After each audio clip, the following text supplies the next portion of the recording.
Welcome back to the Mackem in the Middle podcast. Once again, it's going to be a different episode. It's going to be something not necessarily Sunderland related, but some of them will be. We're going to be looking at some unpopular football opinions for something different.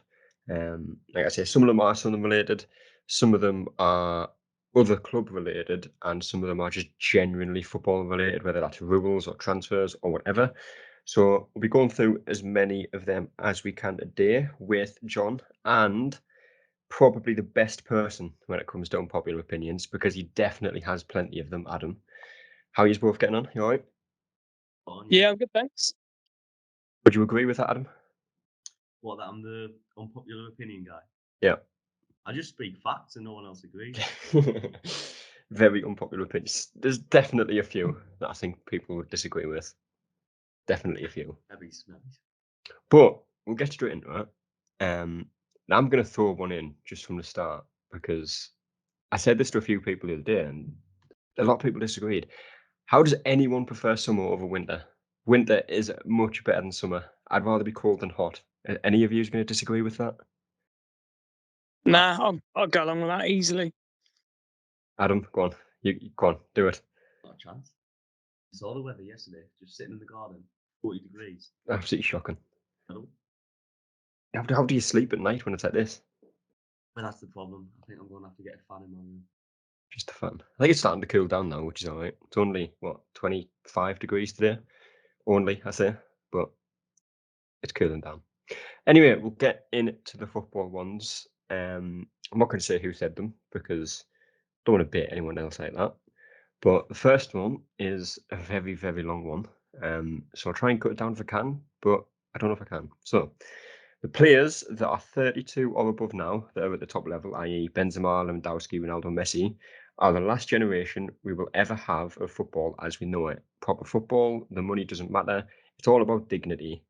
Other than potentially Mbappe and Haaland, there's no other players that are up and coming that could even begin to reach their level. Adam, I'll start with you. I agree.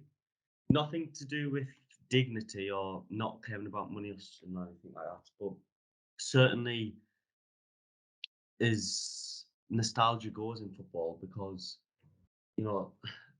especially like the generation of like Ronaldinho and players like that, where it was just incredible. Now you've got the generation of tacticians where games are decided based on managers' formations, the systems, and all that, and it kind of takes away the individual brilliance of players. So I feel like he is probably right. We won't ever have players that we idolize anymore because, and the other thing, too many statisticians are in the game now. Not necessarily like data analysts. I mean, like just people that just care about goals and assists as like the main format of whether or not a player is good. Yeah. I mean, they are pretty important stats, I would say, still. No, of course they are. But, Stanley Matthews, one of the greatest ever players, he averaged like one goal every 20 games or something silly like that. Now, if he was playing nowadays, you'd have people on Twitter like Sessegnon season or like Benzema slagging him off. Match of the day player. Yeah, exactly. And it's just football has changed, and I don't think we will ever see like. I mean, I know it's silly, but you don't even see any step overs nowadays, do you? Like it's just not a thing. Like it's about just passing and moving and being in the right position and not losing track of your man. It's the basics. Huh? I know one player loves a step over, but we won't mention him. Who, Gooch? Nah, the old stupid haircut bloke up the road. Oh, St. Not Maximin. him. He loves a few step overs him. Doesn't really get anywhere with it, does he? What would you agree with that, John? That because like he says at the end, there's no players that are up and coming that will ever reach the levels of the likes of Ronaldo, Messi, Lewandowski. There are still quite a few players, I would say, that could potentially reach the levels. Yeah, I understand what you're saying, and probably to most I'd agree. I think a lot of it now is we're heavily academy based now from such a young age, and it's almost like from my own opinion, we're just sort of sanitizing sort of football. It's a lot of it's on data and what can we churn out from this and for that, as opposed to like you say, your Ronaldinhos and your Ronaldos, like the real Ronaldo, not the Portuguese one, the actual real one that was, the built on flair and, the players that people really do idolise. So yeah, I probably ultimately agree with what Adam's saying. Yeah, that's fair enough. Fair enough. The next one, I mean, I don't need to say who it's from. If I can find it, because I was going to do this 1 second. The MLS, there's a giveaway, will become a top 3 league within the next 5 years. Adam? I've never heard so much rubbish in all my life. There's not a chance at all. Like, the levels are just horrendous. Yeah. There'll never be a player in his prime goes to the MLS. Nah, not a chance. I mean, it's years ago, like Pele and Beckenbauer go there, like towards the end of the career. Then it seemed to like fade away a bit. And then when Beckham went, then you had more people like Gerrard, Pirlo, Lampard. So it's always at the end of the career, isn't it? It is, yeah. Ibrahimovic went to LA Galaxy. Was it LA Galaxy, I think he went to? Is Insigne just went? Yeah, he just went to Toronto. He's probably the most peak player they've ever had. Would you agree? Yeah. I mean, Lewis Morgan's currently there. Like the pair of them. But no, Them like, two. to be fair, I think the person who said that didn't even believe himself. He just I think you know who said that. yeah, of course we do. John, top 5 league, do you reckon? Yeah, not a chance for me. I think you see a lot of players in their sort of later stage of their career go over there. The money's there, and I think it's more the lifestyle. Obviously, the lifestyle in Europe's quite intense, isn't it, media It's more wise? like a Whereas holiday, I think, isn't it? in America, you can go there and sort of you can walk down the street and people don't really. A lot of them probably don't even know who you are, but you can live a bit more freely as opposed to in this country. So I think that's what a lot of them do. And not a lot of players are going to go there in their prime, like at all. I think the only thing you maybe look at, and this is probably one of the only ones, you look at Oscar, who was at Chelsea and then went to China, and he was probably only 26, I think, but obviously just taking the money. If the money's there, I think these players will go, but I don't think it's going to get anywhere near. I don't think the foundations are there for, the homegrown players to be of an acquired level. I think that's not me being harsh to, America, because obviously it's not their number one sport. They're not really too fussed. I think baseball, basketball, and those types of things are ahead of it. So that's what gets, the attention, and all the people want to play that. So yeah, not for me. No, not for me at all. Sorry, Kyle. Yeah, I'll agree with that, especially for as long as they start calling it soccer. I mean, half of the clubs in that league have FC in their name, but they still call it soccer, so it's interesting. Adam, you might know who sent this one because it's a very unpopular opinion. I actually asked this to one of my mates the other day, and he laughed at it. So instead of sending a player off for denying a goal scoring opportunity, just give the attacking team a penalty. Do you care to explain that one? Yeah, I'll be honest, that is mine. And it's something that I've thought for a while. Because and I think the best example of it is I always remember it happening to one of Kenny Jackett's sides at Wolves. And it happened recently, Atletico Madrid and Real Madrid. In the last second of extra time. I think did Valverde bring down? Valverde, yeah, I remember that, yeah. Right. So Valverde is just no intention of getting the ball. It's just I can't remember if he halved him or pulled him back. Snapped him in half, I think. Yes, but snapped him in half. So what happens then? Atletico I Madrid. mean, before you go any further, was that not on the halfway line? That incident?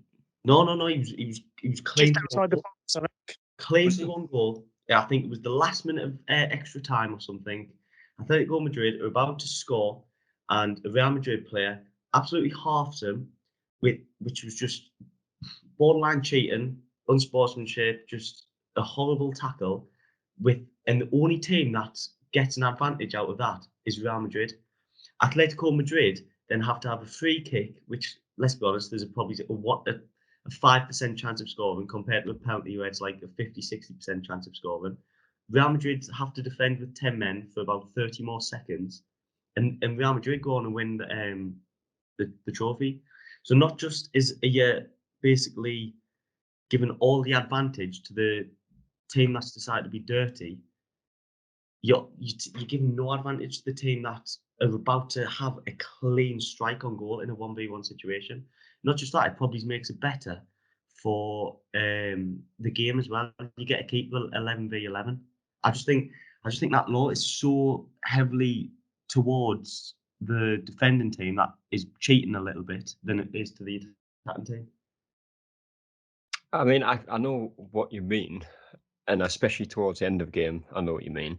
But say that was in the 5th minute, and that team goes down to 10 men. Does the attacking team then not have the advantage for going down to 10 men? I know what you mean if it was last minute, for example, like that Real Madrid game. But if it is early in a game or halfway through a game, surely that advantage comes through a red card. That's one of them. I mean, what about if the attacking team got to decide? Flip a coin. No, the attacking team got to decide whether they wanted the red card or if they wanted the penalty. I suppose it could maybe work, John. What are you saying? Yeah, it's a tricky one, isn't it? I think, like you say, you maybe could decide, if you're 3-0 up, you could probably say, well, we'll take the red card, thanks, because they're not going to come back to sort of 3-all, or win the game with 10 men when we're 3-0 up. So yeah, it could be one of those, new introductions. I get Adam's point totally, and it's probably spot on. But like you say, with the minutes on the clock, it can be obviously a little bit here nor there. But yeah, sort of after, I don't know, depending on the score and maybe the minutes, once you get past a certain time, see how it is then. But then I think you're getting bogged down in a lot of things. We can't even sort VAR out at the moment, so I think we're getting a little bit more technical again, and I don't think they're ready for it. If you see what I mean. I think for Yeah. the most part, the defending team would rather give away a penalty as well than have a man sent off. I just think basically the attacking team get to keep their clear goal scoring chance. A penalty is even a little bit more clear goal scoring, so they have the advantage. And as a not as a neutral, but just as a person who likes football, you get to see 11v11 stay on the pitch. And so basically, you're just taking the situation of you're going to score to you're going to have another chance to score, and we'll keep it with 22 men on the pitch. It does work, but it would never come in. I think they would definitely have to find a way of kind of balancing it. And I think that would be the hard part. But anyway, moving on to another one. And I'm not really doing these in any order. I'm just picking one that I want to say and then doing it. It's like I say, some are Sunderland, some are not. And some of them are controversial. And those ones, for reference, are not necessarily our opinions. So hold on to that. Wayne Rooney, obviously he has just went to, I think it's DC United back as manager now, isn't it? After he left Derby. Wayne Rooney is the most overrated England striker of all time. Most of his goals were scored in qualifiers against second and third rate opponents. He never performed well in the final stages of competitions against decent teams, Adam. I think that's just silly. He's the Man United's top goal scorer, England's top goal scorer. How many Harry Kane behind him? It must only be about 5 behind him. I couldn't tell you. Could not tell you the numbers for that one. The thing is, like, I mean, when he first came on the scene, I must have only been like a few years old. But like when I was about like 5 to 9, maybe, that's when like he was just at his peak for Man United, and he was just smashing them in every week. Him and Ronaldo, him and Tevez. Even then, that was a bit later on. You're forgetting how good he was as a kid. Yeah. To say he's the most overrated ever,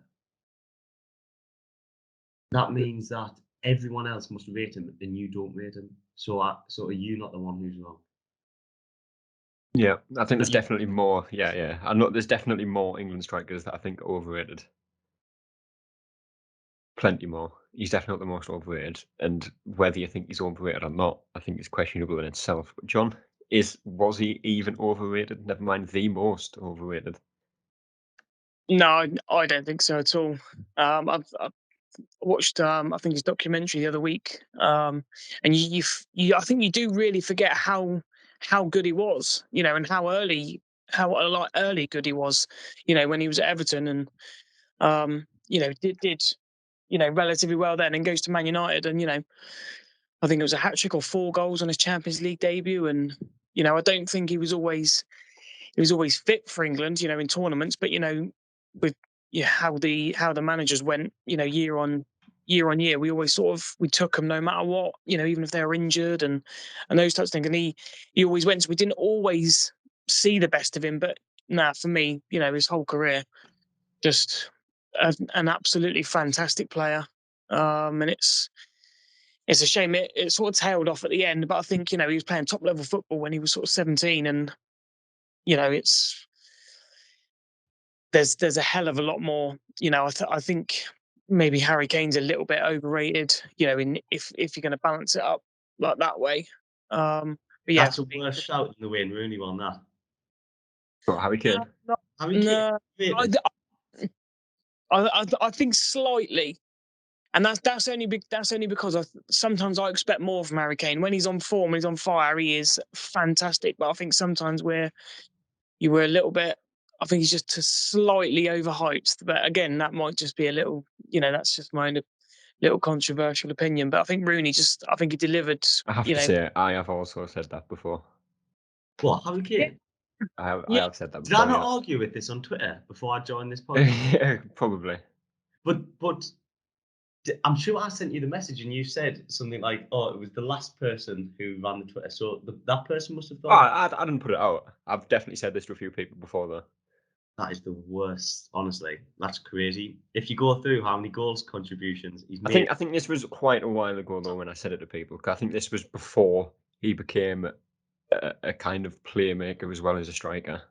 Because I think, even when especially he in the was last 3 or striking, 4 years, especially the last 3 or 4 years, his ability to pass the ball has got a lot better. Yeah, again, we're going back to the points that we were talking about earlier, and we're going on. It's heavily on stats now, and don't get me wrong, his stats are fantastic, but some, like, obviously off topic, but sometimes I look at him in games and he's not. Even for England, he's not. He's just not doing it for me sometimes, and I just think, that's just literally a personal opinion of a frustrating player. Whereas you look at Rooney, and it was just all action, and again, it's just what you see. But I'm only saying slightly overrated because at the moment he is absolutely in his prime for Tottenham, playing with Son, and he's. But yeah, for me, I think Rooney's not. I'd say Rooney is the better player than Kane. I'll tell you what. I'll add one last controversial opinion into this. Harry Kane is the best finisher the Premier League has ever seen.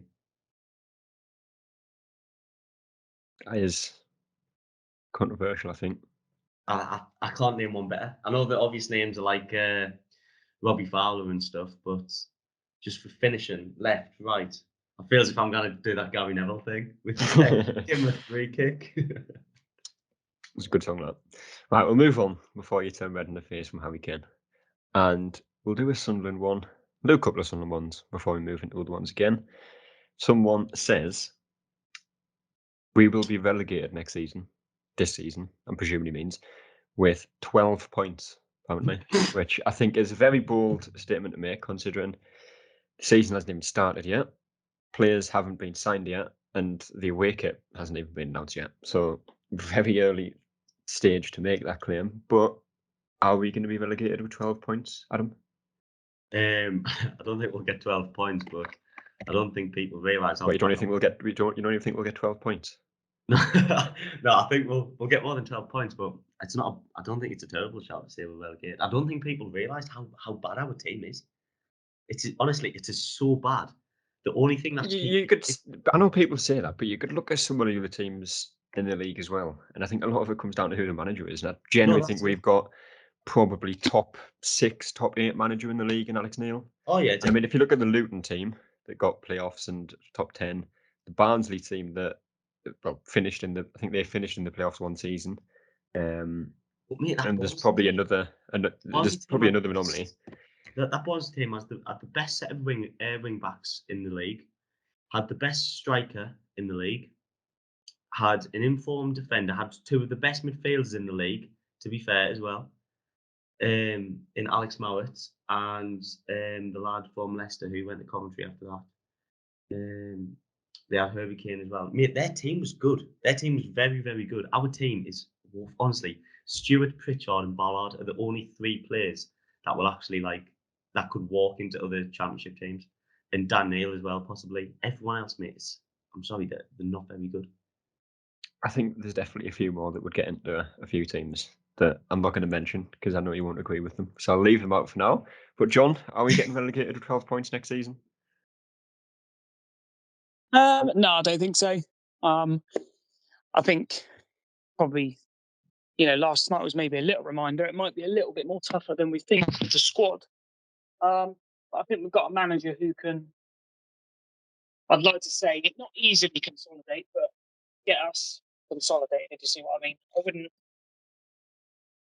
I would not see us sort of finishing mid-table, and obviously anything else is a bonus. But I think something would have to drastically go wrong for us to get relegated. I think, Especially with 12 points. Yeah, exactly. Yeah, it was a supercomputer. The Daily Mirror did. They said we finished bottom, and yeah, I'm not so sure about that. But anything can happen. But nah, not for me. Fair enough. Another one that was Sunderland related, and another controversial one. Josie Altidore, everyone remembers his name, would have scored plenty and gone on to be a very successful player for us if that Arsenal goal had been allowed.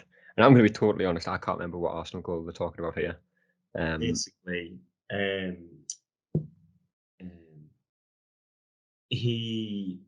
ball got played into him. He turned his man, and whoever the Arsenal player was pulling them back.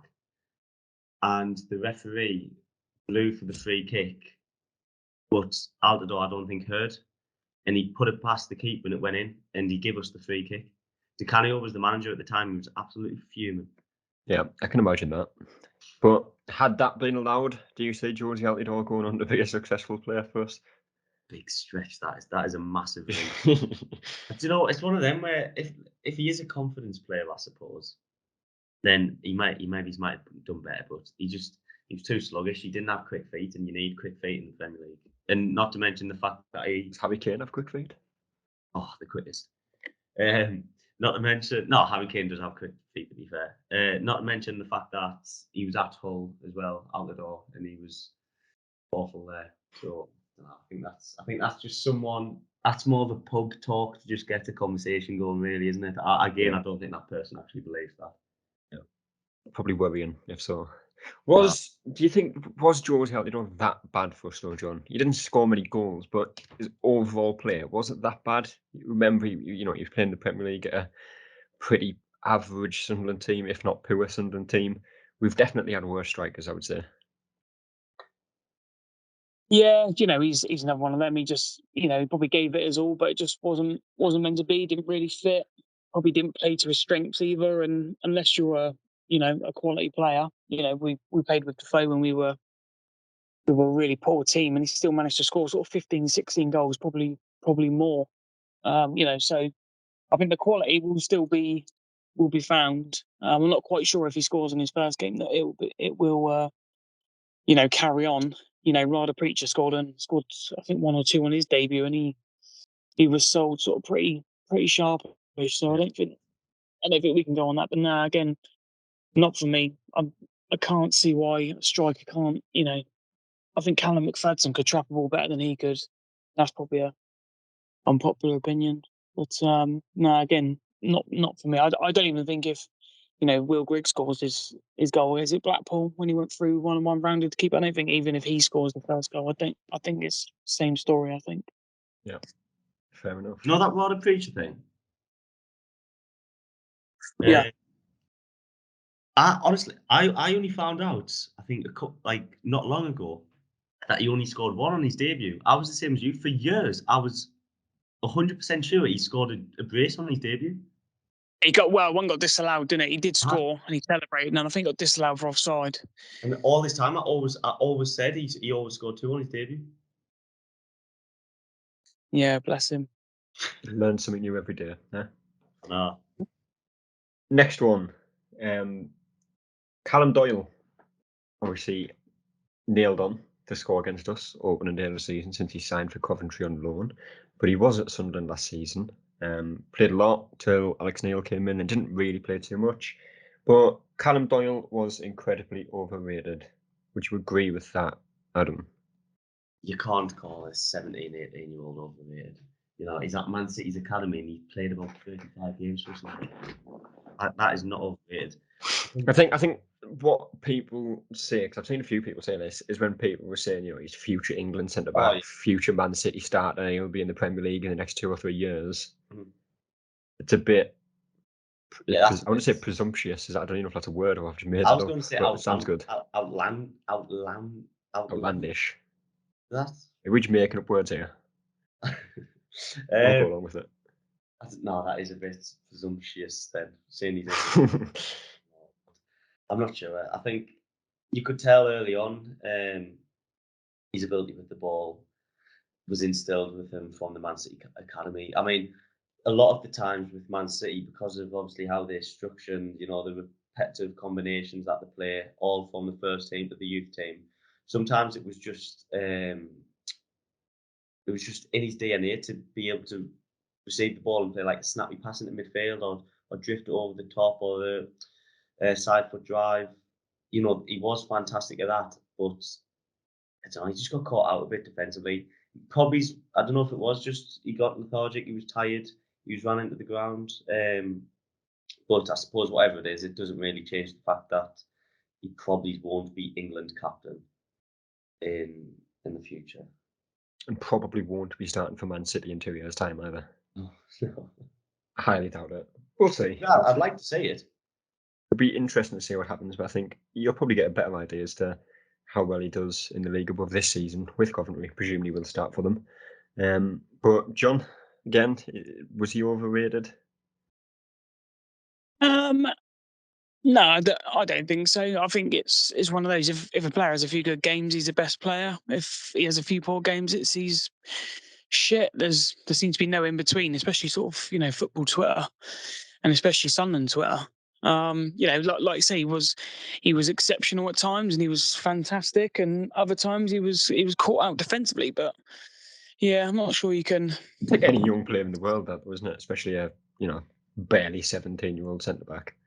Yeah, exactly. So you wouldn't, there's obviously going to be sort of hype around him, but I don't think until someone's a proper accomplished footballer playing, I'm not sure you can then go on that, oh, he's overrated, underrated type thing. I think you need to let him, sort of get a bit older, if you know what I mean, and get him settled down and playing, and then you can judge a player. But like we said, you can have a player who plays a few good games and he's amazing. We'll pick out Corey Evans. A lot of people calling for him to become out the team and stripped of the captaincy, and then end of the season he's probably one of the better players. It's just one of those, isn't it? I think that's just how you have to judge it sometimes. Yeah. Another Sunderland one. Then we'll do a few different ones after. The Roker end of the Stadium of Light only sing when we're winning. And this is one thing I always talk about on Twitter. Especially during the season, you'll have some away fans saying your home fans made no noise, and then the away fans of that game will say, yeah, but when we came to your ground, your home fans made no noise. And it's just kind of non-stop circles, when in reality, I don't think there's many teams in England especially that have a home crowd that will sing for 90 minutes. But there has been times, I think, when the atmosphere at the Stadium of Light, especially over the last few recent years, which I think is a given considering the situation of the club, the ownership, the league positions, is somewhat understandable. But is there much to disagree with there, Adam? I'll tell you what I'll say. I can't remember who put the tweet on, but I read it. I think it was just before our playoff semi-finals, and he was spot on, whoever it was. What he said was, he says, you'll go to a lot of grounds and stuff in League One, and there'll be a section of the crowds jumping up and down for 90 minutes with a drum, singing all the classic EFL tunes. And he was saying that isn't an atmosphere, that is fake. He says whether they're 2-0 up or 3-0 down, they'll still be doing it for all 90 minutes, and that isn't what football is about. He said the thing with Sunderland fans is our atmosphere comes from what we see on the pitch. Yeah. If we're playing bad and it's silent and everyone's, swearing to the mates with each other in the stand, that is still atmosphere. It's still an atmosphere. You don't have to be singing for 90 minutes. If we see 11 players on the pitch fighting for that badge, putting in hard tackles, then we'll get the crowd up. If we see energy putting in, I've and we always said as score, well, if someone like, well, Lee Catmull is probably the obvious one, but anyone put a strong tackle in, the noise Yeah. at the Stadium of Light is probably louder than most clubs in England get for a goal. Exactly. What our atmosphere 100% translates from what we see on the pitch. And I think that is the best atmosphere you can get in football. Seeing people with the drum jumping up and down for 90 minutes, no matter what the score. I'll never is agree what with the drum I'd like ever ever. want to see at my football club. And Yeah. I think when you saw against Sheffield Wednesday, when it's a big game and everyone's up for it and the players are up for it, that we have one of the best atmospheres in the country at home. Yeah. John, what are you saying about that? Yeah, I think Adam's hit the nail on the head. I think the fans react to what we see on the pitch, which I think is why in recent seasons you've maybe seen it a bit flat at times. But when like the Sheffield Wednesday game is probably one of the best atmospheres that people can remember. I was at the Wembley Portsmouth one and the Wembley one we've just won against Wickham, two totally contrasting atmospheres, and it's it's what you feed off, and I think that's maybe what's been missing in a few past seasons. I'm not the biggest fan of the Stadium of Light atmosphere. I've always preferred away games anyway, because I think you just get more of a, it's obviously smaller crowds, but you get like, I say use the term loosely, but the hardcore fans who will just give it, I don't singing. mean this in a bad way, but home games are full of casual fans and families and young kids and people who are there for the football.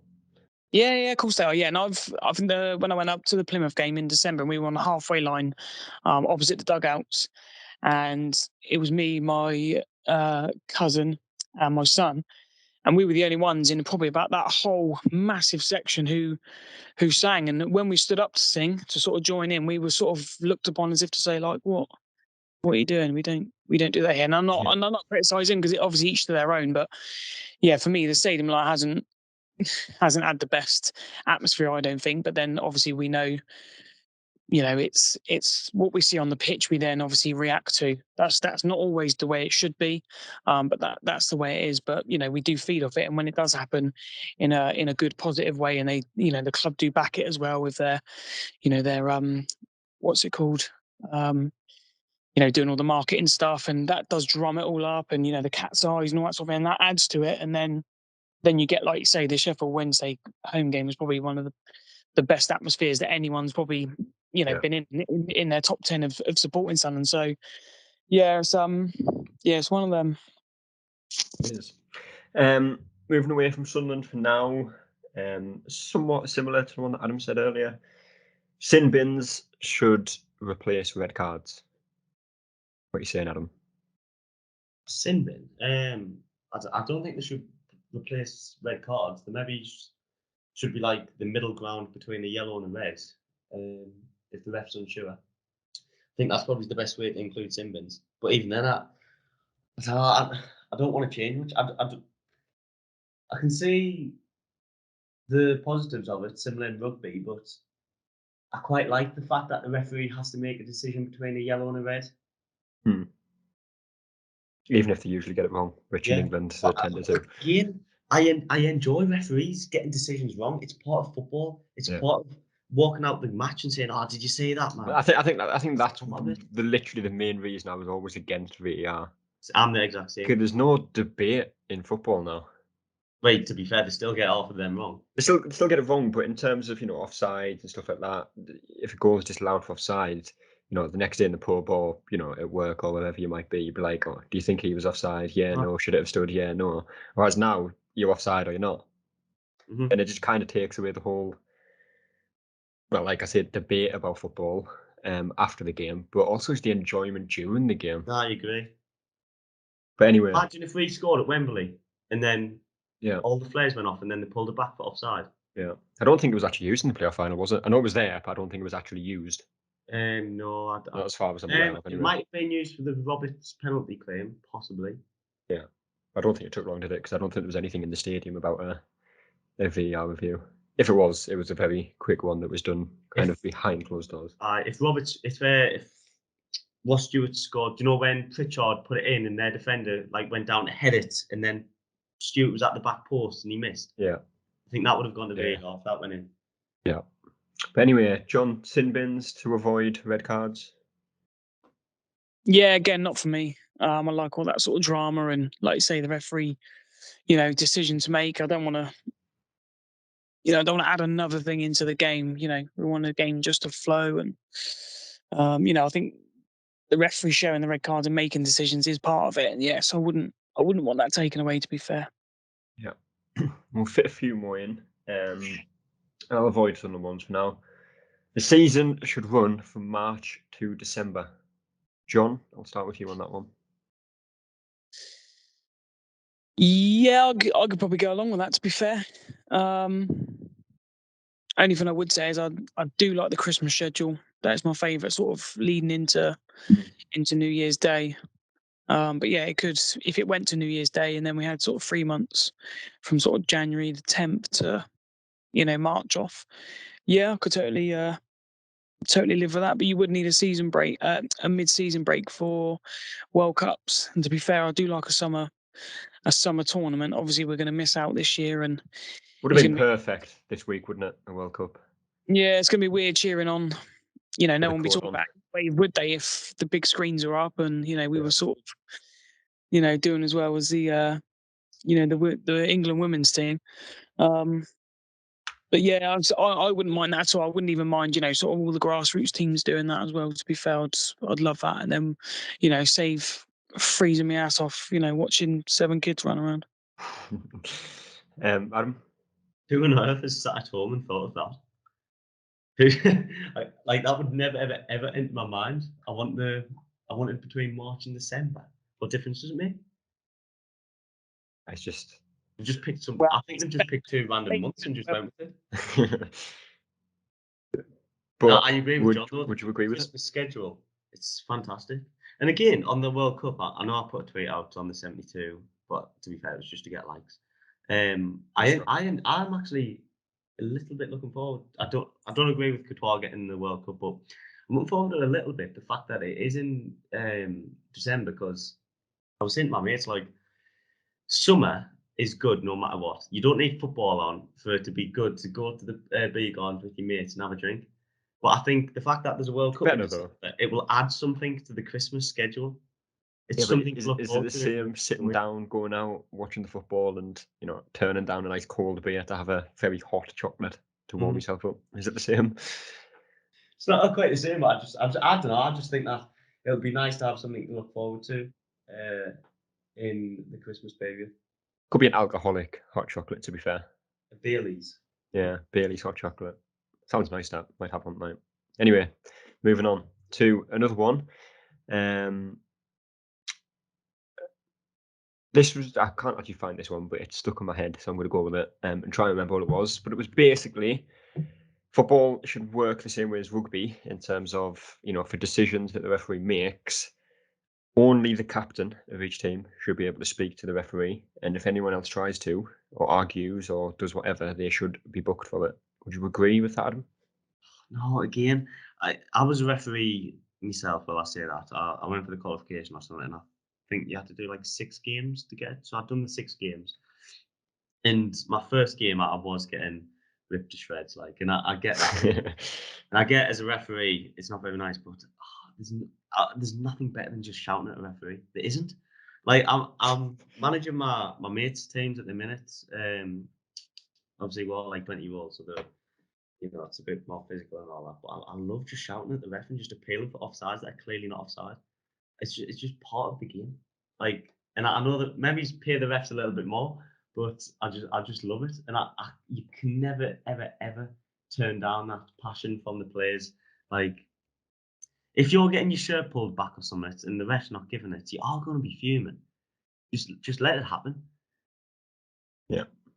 I mean, John, I get Adam's point, but I also get the point of the actual, well, opinion that there is so many times where you'll see, 7, 8, 9, possibly the entire team crowd the referee, and sometimes it does actually change the referee's decision, especially in League One, as we've seen a few times. Obviously, it happened to the Roma game as well, didn't it? Only Jose Mourinho got involved in that as well. Would you agree with that? I think I'm with Adam. Don't get me wrong, I'm all for respecting, and I don't think referees should be abused. But I'm obviously I'm a little bit older than you two, but I'm very much of the age where you went straight to the referee and you appealed for everything. I just about keep playing now. It doesn't matter if I'm playing five-a-side or sort of a veterans game or my kids team. I'm still having the ref for an offside or for this or for that, and like I say, not in any disrespectful way, because I don't agree with that at all. Because obviously we're trying to teach people about respect, and the kids are watching and all that type of thing. But yeah, if you can gain any sort of tiny advantage in calling for stuff and call for everything, then yeah, I'm very much in that court. But obviously, I think we are moving towards that respectability. Um, sort of era. For me, if you really did want to stamp it out, all you got to do is mic the refs up. To be fair, and then because you have That's anyone one thing I'd love to see in the Premier League. anyone who does, yeah, I'd love to see it as well. And even if a referee swore back at a player, well, it'd be fully justified. Obviously, I know you couldn't condone that, if you know what I mean. But if someone's giving you something and you went back, and I've done it as a referee, like people have sworn at me, and obviously you've given them some back. And I think even some of the professional referees have come out and said that they gave, Jeff Winter and those types of people would give as much back as they got, and that was part of it. But yeah, you mic the refs up, and I think you'll stamp a lot of that out, because Harry Kane doesn't want to be seen as England captain going up to referee and going, "Oh, you're shit." He's not going to want to be seen like that, so he's going to obviously rein it in a little bit, and that's how I think you stamp that out if you want to. But for me, as long as you're not disrespectful, I think you should be able to go and challenge the ref. I was just about to say the same there, John, about Jeff Winter. Especially as well, we're coming off a 4-year League One campaign where we've seen what absolute dross we've had to endure. So yeah, long may that continue. Just let the referees give it back more. Let the referees swear at them. Let them tell the players where to go. What was the referee that squared up to the Ipswich player? But yeah, the Ipswich player. Yeah, I know it was Alan Judge that was the Ipswich player. I can't remember the referee though. But if people going for him, he's all right. It's more the FA can't accept that, can they? So to say, right, we're gonna have to punish her. But he's still refereeing now. He was only sort of given a few games off, and you meet fire with fire. It's in the heat of the moment. We're all fired. The name just come to my head there. Was it Darren Drysdale, or is that someone else? I'm sure. Yeah, that's really one of our games, didn't he? Yeah. But yeah, it wasn't out for long though. They had him straight back in. They had to reprimand him, but they probably said, "Oh, fair play for standing your ground. You could have easily gone in your shell and gone, oh god." So, but yeah, it's a tough one with referees. Yeah. Moving on, we'll try and get 2, maybe 3 more. Jose Mourinho, topic of the city at the moment. Jose Mourinho should have never taken the Real Madrid job and instead built an Inter Milan empire. Adam. I'll be honest with you, I don't really have an opinion on that. I'm sure. You can't really turn down Real Madrid. Would they have become an empire, or were all the players aging? I mean, you look at the team that they started with in the final. Julio Cesar, Lucio, Samuel, Cambiaso, Schneider. How many players after that, continued at that level for a good 2, 3, 4 years? They never really did that. I mean, Diego Milito, he never lit it up after that. Yeah. I don't know. I don't think there'd have been an empire. And the other thing, Mourinho's not daft. I think he knew that. He's all about his own ego. If he thought that he could stay into Milan and win it all again, he'd have done that. Yeah. Do you agree with that, John? Yeah, probably. He to be fair, he doesn't really. Yeah, apart from Chelsea, he doesn't really stay too long, does he? Sort of dabbles around. And like Adam said, I don't think a lot of those Inter Milan players stayed at the top of their game And it might have been a little bit more of, when Ferguson left United and sort of knew a massive rebuild was on. Is he really going to do anything? After you win the treble, I think that's the absolute height, isn't it? You're not going to get any better than that. So if you can, I think he's very much a live off that type of thing, and you sort of go on elsewhere, and I'll still live off that. So I think that's more of an ego thing, and probably thought he could go to Real Madrid and do exactly the same, and obviously hasn't done. And again, it's just one of them. But Yeah. Fair enough. We'll end with this one. There was a lot more, but some of them I think could bring up the wrong argument, and we're not going to go there. So we'll end with this one, and again, this is just about general football. Football is getting worse, but over time. New rules being implemented poorly, i.e. Adam's new goal scoring opportunity rule. Every team plays the same way. Only reason I still watch Sunderland and have an interest in football is because it means so much to me to completely throw away. And I mean, I get what he means by a lot of it, but I think the thing that every team plays the same way couldn't be further from the money. If you tried, I don't see Burnley playing tiki-taka football like a Real Madrid do. But the rest of that statement, we'll ignore that part. Adam, would you agree with that? Football is getting worse over time. Rules are getting introduced that. I mean, not necessarily the rules, but again kind of goes back to VAR being able to implement the rules, I suppose. Again, the offsides, the handballs, they have to change the rules to allow VAR to make those decisions. Is it getting worse? No, I completely agree. I'll be honest with you. I don't enjoy watching football at all. Like, I could look to my left right now and it could be a World Cup final. And again, I wouldn't be that bothered about it. I think, as I said before, do you know what, that goes hand in hand with the first question? About will there be like the best, what was it? Will there ever be like idols and like players to reach the levels of the likes of Lewandowski? Managers are that good now at shutting down the opposition. They've just killed football. There's no enjoyment in it. Like I want to see counter attacks. I want to see a player take on like 3 or 4 players, but it just doesn't happen. It's about carrying the ball, stopping, passing, triangles, possession football. Definitely, I think the best way to put football nowadays is to say there's less of a entertainment. Yeah, it's just a game of chess. It's a game of chess. That's all it is. Yeah, but you say you don't watch football and it's getting worse. How much of an impact do you think that has purely down to VAR being introduced? Because I would say a lot. Not really, because I don't know. I hate VAR, but VAR gets me angry when it goes against like teams, but it doesn't spoil just the entertainment of football solely. I mean, the only team I'll enjoy watching is Sunderland, and the only reason I enjoy watching Sunderland is waiting to be able to celebrate and like just the crack, like having a drink, going to the game with your mates, all like that. And to be fair, I've probably killed my own enjoyment, the fact that I just look at graphs all day, which midfielders has the highest expected threat and stuff. But then demonstrating your Jack Clark and Patrick Roberts slander on Twitter as well. At the moment, I'm looking for the best under 19 Bundesliga players. I just find there's no enjoyment in watching a game of football. That doesn't include your team. The only games that I think are actually quite entertaining are the North London derbies. Yeah.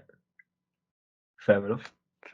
John, would you agree that, again, football is getting worse and kind of like Adam says, getting less enjoyable to watch? And also, would you agree that VAR has had an impact on that?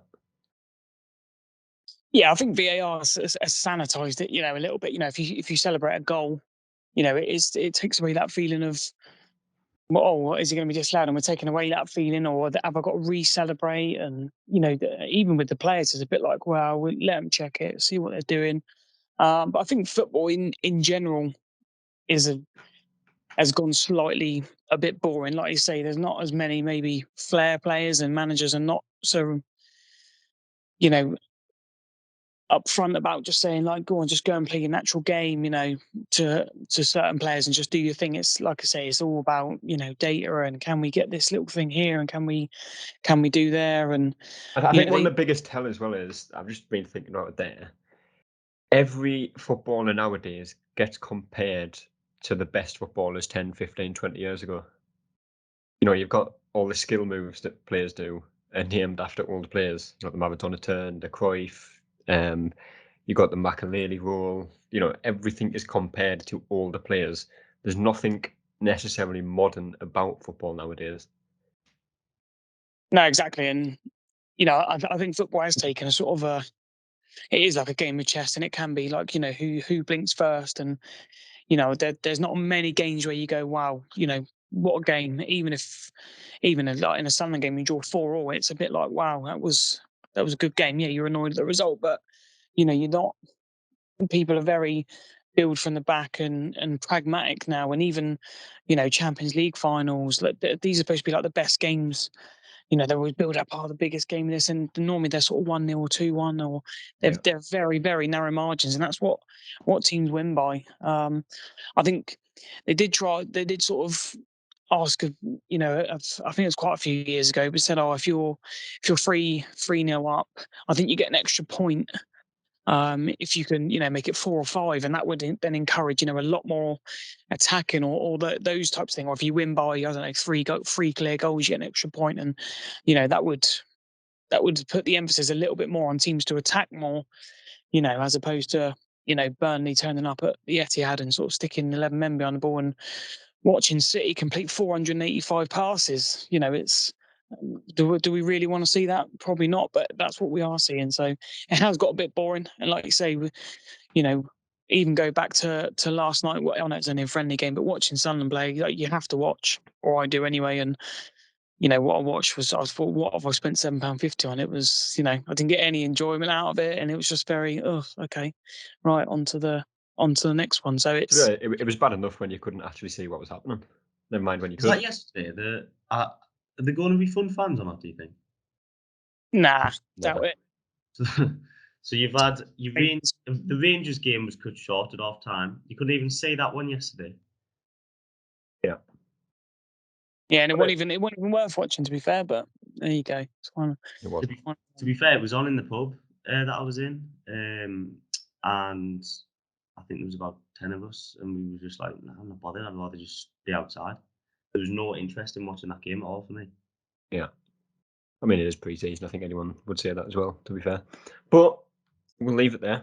We've covered quite a few different opinions and exposed a few more of Adam's, which is always nice. There's still plenty more, so whether we do another one in the future, possibly, it is definitely a possibility. But that is the time we have today. We will have more podcasts out in the future. Obviously, the season starts in 11 days at the time of recording this. I'm not sure when it's going out, but there'll be a few more signings, I'd imagine, between now and the Coventry game, which we will have podcasts out talking about.